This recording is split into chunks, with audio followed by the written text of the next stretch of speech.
अस्सलाम वालेकुम जी, welcome to social pulse. मेरा नाम मुबीन है। कल सुप्रीम कोर्ट की हेयरिंग थी जो गवर्नमेंट ने नैब में अमेंडमेंट्स की हैं, उसको इमरान खान ने चैलेंज किया हुआ है। अब कोर्ट का जहाँ तक दायरा कार है वो इसी अमेंडमेंट को डिस्कस करना था, मगर इसकी डिस्कशन की बजाय जो हमारा मोज़ेस सुप्रीम कोर्ट है वो हमारी पॉलिटिकल डिस्कशन के अंदर चला गया। उन्होंने कहना शुरू कर दिया कि जी ये पार्लियामेंट इनकम्प्लीट है, इलेक्शन फौरी होने चाहिए, इलेक्शन ही हल हैं। हालांकि उनको उस मुकदमे से कोई ताल्लुक नहीं था। अब इतनी इकोनॉमिक इस वक्त क्राइसिस से पाकिस्तान गुजर रहा है, उसमें अगर सुप्रीम कोर्ट जैसा अदारा ऐसे रिमार्क्स देगा तो आईएमएफ के पास हर इंफॉर्मेशन जारी होती है। अगर आपको भी कर्ज दे रहा है तो ऑफकोर्स वो देख रहे हैं इस मुल्क में क्या पॉलिटिकल स्टेबिलिटी होगी, क्या इकोनॉमिक स्टेबिलिटी होगी। जो ये अभी एग्री कर रही है गवर्नमेंट, आया ये जो सारी पॉलिसीज हैं आगे जाके कंटिन्यू करेंगी कि नहीं करेंगी। अगर सुप्रीम कोर्ट क्वेश्चन कर रहा है सिटिंग गवर्नमेंट को और वो अपने शक का इजहार कर रहा है कि ये अभी पार्लियामेंट कंप्लीट नहीं है या इलेक्शन होने चाहिए, इस चीज़ का अंदिया दे रहा है, तो फिर जाहिर है आईएमएफ भी आपसे एग्रीमेंट नहीं करेगा।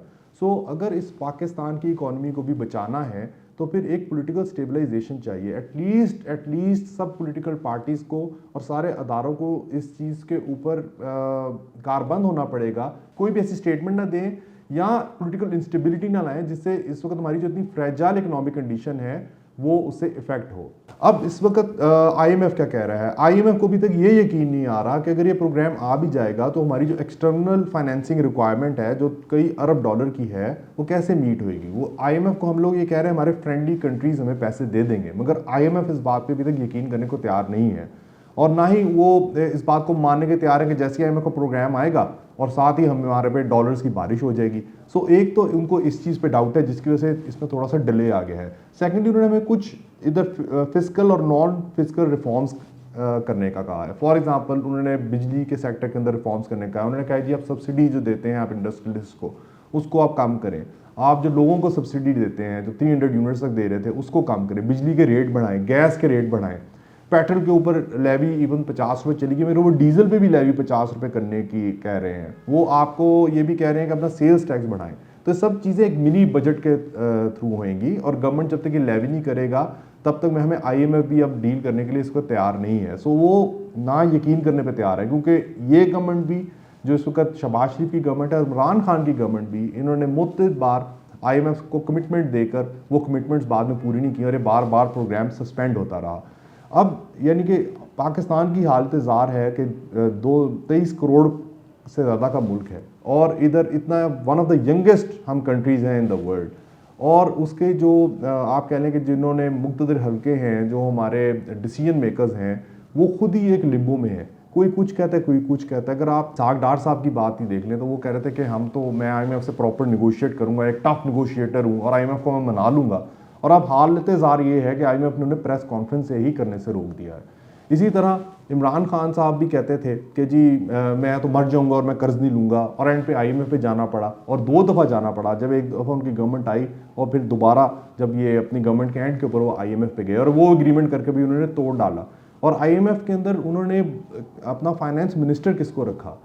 शौकत तरीन साहब को। सो शौकत तरीन का अपना बैंक सिल्क बैंक जो कि फाइनेंशियल स्टेबल नहीं है, तो आईएमएफ ने जो बहुत सारी शर्तें उसमें से ये भी शर्तें हैं कि जो आपके ऐसे बैंक जो फाइनेंशियली स्टेबल नहीं है उनके मुतालिक स्टेट बैंक ऐसे स्टेप्स ले, आइदर उनको कोई दूसरे बैंक टेक ओवर कर ले या फिर अपना वो फाइनेंशियल कैपिटल पूरा करे। सो वो तो खुद एक पार्टी थे आईएमएफ से जो इफेक्टिव पार्टी थे, तो वो कैसे क्यों उतर चाहेंगे कि आईएमएफ का एग्रीमेंट कामयाब हो। और इसकी आपने झलक देख ली, जो केपी के उस वक्त के फाइनेंस मिनिस्टर थे और जो पंजाब के थे, उन्होंने पूरी कोशिश की कि उनके साथ मिलकर आईएमएफ की डील सबोटाज हो। तो ये हमारे मुल्क में हाल है इन पॉलिटिशियंस का और इन पावरफुल लोगों का कि ये अपने वेस्टेड इंटरेस्ट के लिए मुल्क को पूरे स्टेक पे लगा देते हैं। तो इस वक्त जो हमारी इकोनॉमिक कंडीशन है कि पेट्रोल इस वक्त शॉर्टेजेस हो रही हैं, हम सुन भी रहे हैं, बार बार न्यूज़पेपर्स में आ रहा है, टीवी चैनल्स में आ रहा है कि पेट्रोल की कंपनियां जो पेट्रोल बनाने वाले इदारे हैं वो भी कह रहे हैं कि जी हमारे पास इतने रिसोर्सेज नहीं होंगे कि हम आगे फ्यूल भी दे सकें। 3 बिलियन से कम आपके इस वक्त फॉरेन रिजर्व्स चले गए हुए हैं। कई खरब आपका सर्कुलर डेट है पावर सेक्टर का और गैस सेक्टर का। अगर आप सर्कुलर डेट मंगा लें तो 5 खरब है, जो 1 खरब था जिस वक्त 2018 के अंदर इमरान खान की गवर्नमेंट आई और वो उनके भी दौरे हुकूमत में बढ़ता रहा और जब जिस वक्त वो गए थे तो वो लगभग 4 खरब के करीब था, जो 5 खरब के करीब पहुंचने वाला है। तो इतना ज़्यादा जब डेट होएगा तो वो कैसे वो अदारे काम करेंगे। तो आईएमएफ ने यही कहा, आईएमएफ कोई गलत बात नहीं कर रहा है, क्योंकि ज़ाहिर है अगर उन्होंने आपको कर्जा देना है तो उन्हें मेक श्योर करना है कि ऐसी ये मुल्क इस कंडीशन में हो कि कर्जा वापस भी कर सके। सो अगर आप कर्जा वापस कैसे करेंगे कि अगर आप रिफॉर्म करेंगे। और अब अनफॉर्चुनेटली अभी जो हमारी मुख्तलिफ हल्के हैं वो सब इस बात पे सोए हुए हैं, सबको अपनी पड़ी हुई है, पॉलिटिकल इंस्टेबिलाइजेशन है, कोई हर एक दूसरे से लड़ रहा है, किसी को परवाह नहीं कि ये मुल्क आगे किस तरह इसकी सिमत दुरुस्त होएगी। और इसमें सारी पार्टीज ही इन्वॉल्व है, इसमें हमारी जुडिशरी भी इन्वॉल्व है और इसके अंदर हमारे पॉलिटिशियंस भी इन्वॉल्व हैं और इसमें हमारे दीगर ताकतवर हल्के भी इन्वॉल्व हैं जो एक आपस में एक दूसरे से लड़ाई के अंदर इस मुल्क का बेड़ा गर्क कर रहे हैं इकोनॉमिकली। इसी सिलसिले में आज मैं रिपोर्ट पढ़ रहा था वर्ल्ड बैंक की, जिसमें उन्होंने कहा हुआ है कि पाकिस्तान सस्टेनेबल ग्रोथ कैसा करेगा। तो अनफॉर्चुनेटली अगर हमारे बिजनेसेस देखें, हमारी कंपनियां नहीं बड़ी हो रही, यानी कि कंपनियां जिस तरह हमारे एक्सपोर्टर्स हैं, जब अगर आप उन्हें बांग्लादेश के एक्सपोर्टर से करें तो उनका बिजनेस कॉन्टीन्यूसली एक्सपैंड करता रहता है, हमारी तो कंपनियां भी अपना बिजनेस एक्सपैंड करने में नाकाम रही हैं। इसी तरह हमारी जो एलोकेशन है ऑफ फंड्स वो डेवलपमेंट की तरफ नहीं है। तो हमें बार बार वर्ल्ड बैंक भी कह रहा है और ये हमारे अपने मुल्क के वफाद में है कि हम अपने एक्सपोर्ट्स बढ़ाएं, हम अपनी जो नौजवान नस्ल उनकी ट्रेनिंग करें, मगर उनको उन पर हम पैसे इन्वेस्ट करेंगे तो कुछ रिजल्ट आएगा। इधर तो हाल ये है कि जितना हमारा रेवेन्यू जनरेशन है उससे ज़्यादा तो सिर्फ हमारा डिफेंस बजट और हमारी डेट सर्विंग है, तो पैसे बचेंगे कहाँ। तो हमें इस बात का अदारक करना है कि हम अपने इन्वेस्ट करें यूथ के ऊपर। उसके लिए चाहे हमें अगर एक्सपेंडिचर अपने कम करने पड़ते हैं, वो नॉन कॉम्बैट डिफेंस बजट है, वो गवर्नमेंट के अपने बहुत सारे खर्चे हैं, उसको कम करें और इन रिसोर्सेज को हम यूथ की तरफ लगाएं, हम लोगों को एजुकेट करने में लगाएं, हम अपनी पॉलिसीज़ ठीक करें। हमारी तो इवन एक्सपोर्ट पॉलिसीज़ का अभी तक कुछ नहीं पता। क्या आपने एक्सपोर्ट डाइवर्सिफिकेशन की? वर्ल्ड बैंक भी कह रहा है आप अपनी एक्सपोर्ट में डाइवर्सिफिकेशन लेकर आए। कहाँ वो डाइवर्सिफिकेशन आई? हम कितनी दहाइयों से हम सिर्फ टेक्सटाइल के अंदर ही फंसे हुए हैं, थोड़ी बहुत हमारी सियालकोट की और साथ एक्सपोर्ट आ जाती है, कोई नई इनोवेशन नहीं कर रहे हैं। इंडिया में इन्फोसिस नामी एक कंपनी है जो सिर्फ सॉफ्टवेयर इतना एक्सपोर्ट कर देती है जितनी पूरी की पूरी पाकिस्तान की एक्सपोर्ट है।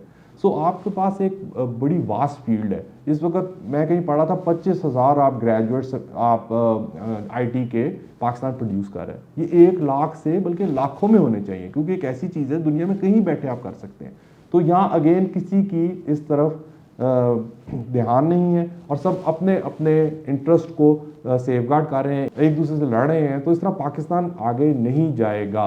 और अब जब हम आईएमएफ की जो डील है अगर ये हो जाती है, जो दिन ब दिन ये मामला गंभीर ही होता जा रहा है, सो अगर ये हो जाती है तो इसके बाद भी हम इनको होश के नाखून लेने पड़ेंगे हमारे मुख्तलिफ हल्कों को, चाहे वो अपोजिशन हो, चाहे वो जुडिशरी हो, चाहे वो हुकूमत हो, चाहे वो हमारी इस्टेब्लिशमेंट हो। क्योंकि ये अब ये नहीं हो सकता कि इधर आईएमएफ की टीम आपसे बैठे निगोशिएट कर रही है और उधर आपका सबसे बड़ा कोर्ट इस हुकूमत को लेजिटिमेसी को वो चैलेंज कर रहा है।